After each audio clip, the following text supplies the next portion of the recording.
Ya, ini yang kita pelajari kemarin lebih point of view-nya. Mengapa abad perintis itu kayaknya terputus ya. Dari abad ke-7 ke abad ke-14 itu ada 7 abad yang hilang, 700 tahun. Luar biasa tuh panjangnya ya, baru gereja Katolik hadir lagi. Jadi ini harus kalian hafal ya sistematikanya. Gereja Katolik awal mula abad ke-14 sampai 17, di abad ke-14 sampai 15 terdapat kesaksian akan adanya umat Katolik di Sumatera Selatan. Tahu Sumatera Selatan? Di mana Sumatera Selatan? Iya, maksudnya Sumatera Selatan. Palembang. Ah, betul, Palembang, masa Padang.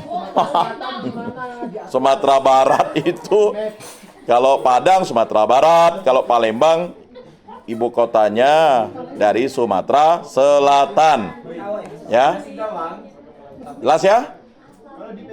Jadi sudah ada sebenarnya, tapi menghilang lagi. Baru di abad ke-16 agama Katolik masuk Indonesia seiring dengan kedatangan bangsa Portugis dan Spanyol yang berdagang rempah-rempah di Maluku.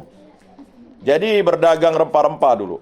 Mengapa mereka harus ikut kapal yang berdagang rempah-rempah? Lebih efektif, efisien, dan ekonomis.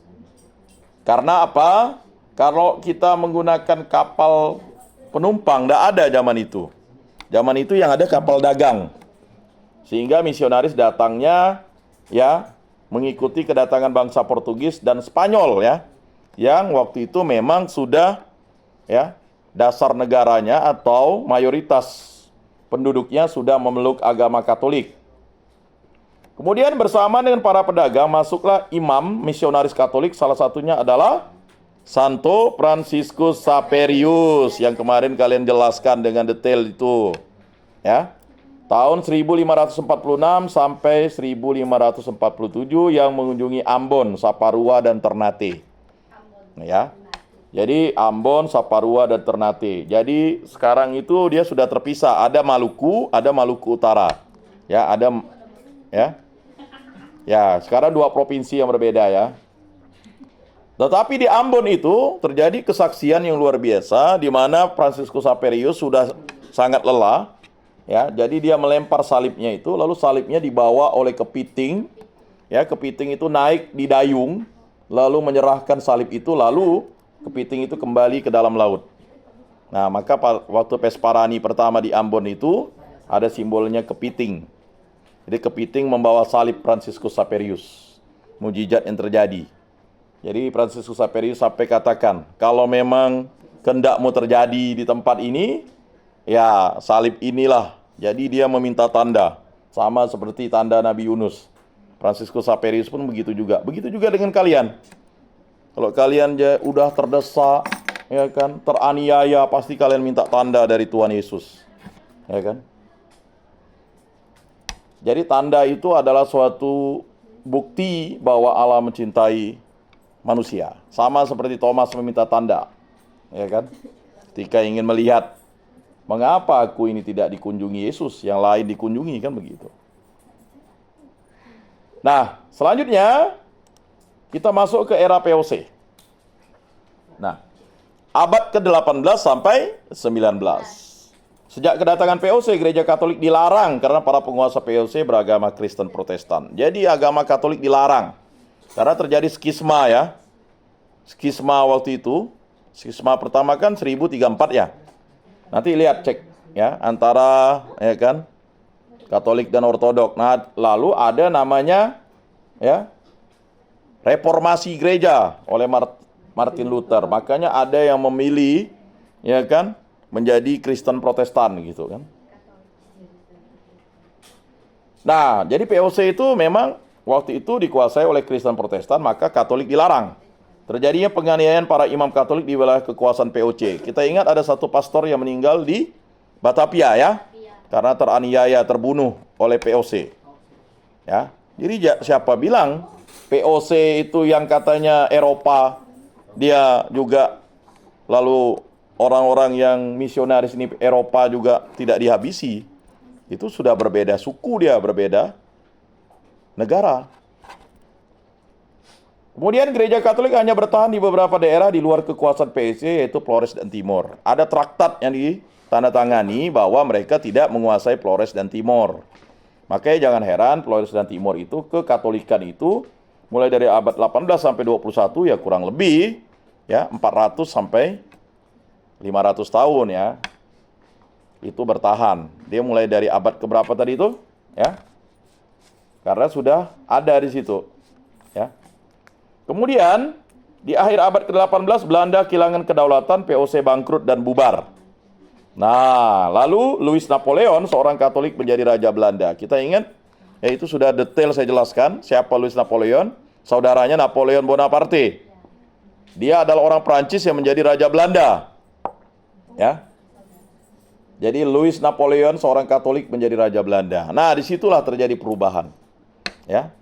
Maka mulailah Katolik itu diberikan kesempatan untuk berkarya. Berikutnya era Hindia Belanda, ya, awal abad ke-19, ya. Prefektur Apostolik Hindia Belanda didirikan di Batavia 1807. Itu semacam di bawah tingkat keuskupan, disebut Prefektur Apostolik. Tetapi nanti di 1924, ya, itu nanti sudah ditingkatkan menjadi Vikariat Apostolik ya. Nah, kemarin kami memperingati 100 tahun di KWI. Ya, ada launching itu. Jadi 100 tahun KWI. Itu 1924 ya, 2024. Lalu prefektur apostoliknya adalah Pastor Yakobus Nelson Projo. Udah kan? Ya memang nama saya. Karena bapak saya mengambil dari situ, ya. Jadi karena saya lahir bulan Juli, Yakobus Julian Nellis. Kalau pakai Yakobus Nelson kan terlalu ini ya kan? Ya, hanya C-nya saja yang masih tinggal, Yakobus. Ngapa ndak Jakobus, Pak? Sekali tertulis tetap tertulis, kata bapak saya. Nellisnya diambil, Sen-nya ndak. Lalu biar ada agak keren Julian kan, Julian Nellis kan gitu. Ya, terima kasih Bapak, saya belajar sejarah gereja. Lalu saya ngajar sejarah gereja kan. Akhirnya saya baru tahu bahwa nama saya diambil dari Prefektur Apostolik pertama. Ya. Nah, Prefektur Apostolik itu bisa dijabat oleh seorang imam. Ya. Kalau Vikariat Apostolik itu harus dijabat oleh, ya kan, tingkatannya uskup ya. Kalau sekarang.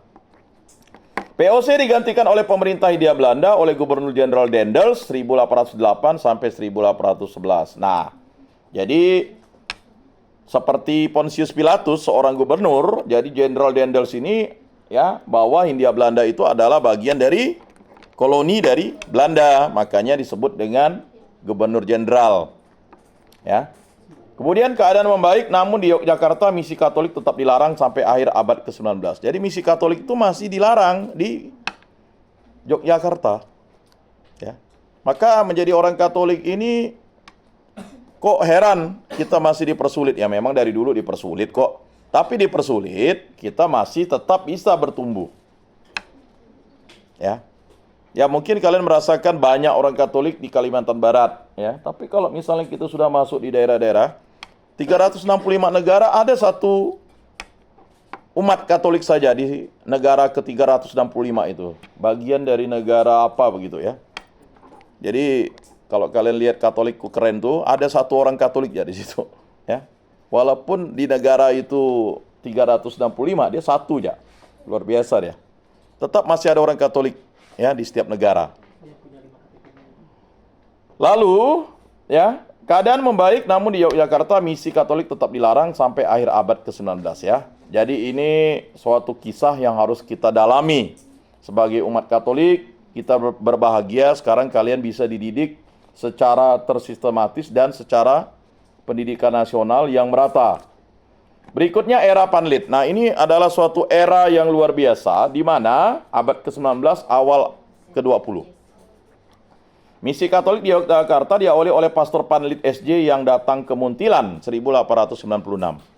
Ingat, Pastor Panlit itu merasa tidak sukses karena dia hanya bisa membaptis berapa ratus orang Jawa itu, 150 atau 200. Tidak dibaca. Ya, ada filmnya, silakan tonton. Ya, kalau kalian nontonnya luar biasa. Ada Sugija, ada Panlit, silakan baca, nonton ya. Karena dengan menonton itu nanti kalian bisa meng-cross check tentang sejarah itu. Ya.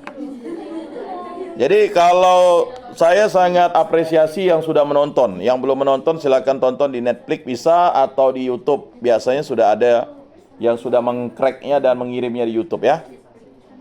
Jadi kalau kalian ingin menguasai misalnya Pentateuch atau Torah atau Taurat Musa, ya kan? Kitab Torah atau Pentateuch 5 gulungan itu, kalian nontonlah misalnya Musa ya. Nah, itu ada 3 seri dia di Netflix-nya. Jadi kalau kalian menonton itu, tapi memang ada hal-hal yang ini. Kan udah belajar Pentateuch kan? Sudah. Ya, atau Torah kan? Berapa bab itu? Saya hanya tes ya. Kitab Kejadian berapa bab? Kan enggak tahu kan 50 bab. Inilah katanya guru. Ya kan? Babnya dulu di hafal. Mengapa disebut kitab Kejadian? Pada mulanya. Itu mulai Injil Yohanes. Ya. Jadi nanti kalian kalau mau belajar Pentateuch itu lebih bagus kalian cari yang namanya pengantar kitab suci. Ya, kitab suci Katolik. Ada enggak di perpustakaan yang tebal tuh? Saya punya 2, punya bapak saya dan punya saya ya. Tapi kalau di YouTube saya ada mengajarkan dengan anak lapas tuh, ya. Jadi kemarin baru saya ajarkan tuh. Kalau kalian ingin mempelajari Pentateuch tuh, ya. Jadi ada 50 bab kitab Kejadian, intermezzo ya. Supaya kalian nih kalau mau mempelajari kitab suci itu, pengantarnya dulu diperkuat. Ya kan? Mengapa disebut itu? Disebut 5 gulungan, kitab 5 gulungan. Karena itu panjang, ya kan? Nah, kalau misalnya bab 1 sampai bab 11 cerita tentang peristiwa di mana ya kan Allah menjadikan bumi ini. Nanti baru bab 12 sampai bab 50 itu bercerita tentang Abraham, ya kan? Lalu tentang Yakub, lalu tentang Yusuf. Ada 3 tokoh sentral di situ. Itu kitab Kejadian. Gampang Pak sebenarnya. Kalau kalian mau belajar Pentateuch tuh coba cari kitab suci Katolik itu. Nanti di copy bagian depannya. Kalau kitab Keluaran berapa? Berapa bab? 40. Ya, kalau kitab Imamat 27. Jangan lama-lama lah. Berpikir tuh. Kalau itu ada ya, masa belajar Pentateuch enggak di dulu. Lah, kalau ini ya, udah Imamat bilangan. Bilangan berapa? Bilangan 36. Setelah itu ulangan berapa? 34. Ya kan mudah kan? Ya, belajar itu kakak ibu ya. 50, 40, 27, 36, 34 babnya. Itu belum kita hitung ayatnya. Ya. Nanti ada tuh surat-surat perjanjian baru. Berapa jumlah Kristus yang ditulis di surat-surat Paulus? Itu ada tekniknya itu, ngitungnya itu. Ya. Paulus itu kan paling banyak tuh cerita tentang Kristus dalam setiap ya perikopnya itu, dia yang paling banyak menulis tentang Kristus tuh. Karena ya udah belajar ya surat-surat Paulus? Udah kan? Berapa surat Paulus? 13. Untuk tempat berapa? 9. Lama benar. Untuk manusia 5. Tapi untuk tempat berapa? Hanya 7 tempat. Kalau untuk manusia hanya 3 orang. Jangan sampai kalian bilang surat Rasul Paulus kepada jemaat di Titus kena olok. Atau surat Rasul Paulus kepada Tesalonika. Itu Paulus kepada 1 Yohanes.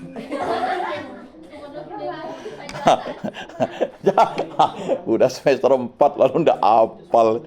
Ya, itu dihafal ya. Beda dengan surat kepada orang Ibrani, memang ada sebagian ditulis Paulus, tapi tidak pernah diklaim itu otentik Paulus. Ya. Karena banyak yang menulisnya, kan begitu. Jadi kalau itu tidak dihafal, waduh, ini bagaimana nih? Pengantar kitab sucinya pasti udah. Ada yang dapat A ya? Nah, saya hanya intermezzo sampai di sini saja ya.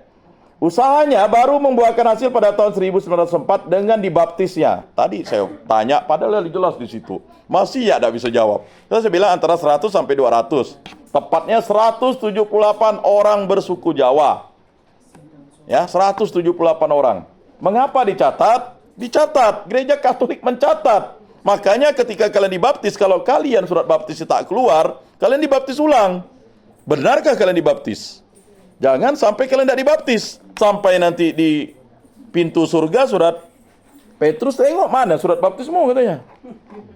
Bagaimana kau mau diadili katanya. Ya kan? Udah lihat surat Petrus kan baru sama Petrus dilihat. Oh udah nih baptis nih.